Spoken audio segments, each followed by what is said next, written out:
Okay, I'm going to start with a statement attributable to the spokesperson for the Secretary General on the bombing earlier today in Lahore, Pakistan.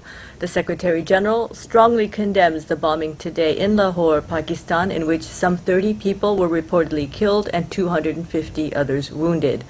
No cause can justify such indiscriminate terrorist violence. The Secretary General extends his condolences to the families of the victims and wishes those injured a speedy recovery.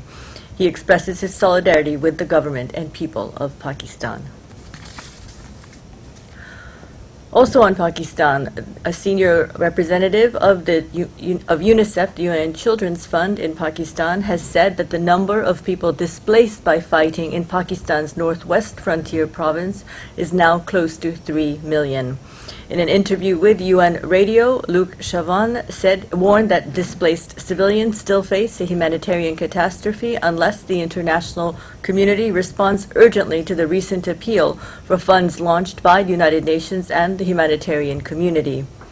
You may recall that just last week an appeal was launched in Islamabad for some $543 million to provide urgent assistance to civilians displaced by the government's offensive against militants in the northwest frontier province. And as of last night, that's Tuesday night, only 16% of that appeal has been pledged.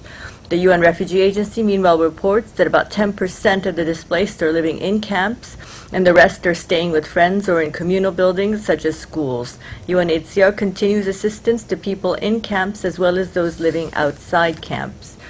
The UN Refugee Agency has started to distribute bricks to each family for building individual kitchen stoves in the camps. The stoves will allow the displaced people to cook their own meals with rations provided by the World Food Programme.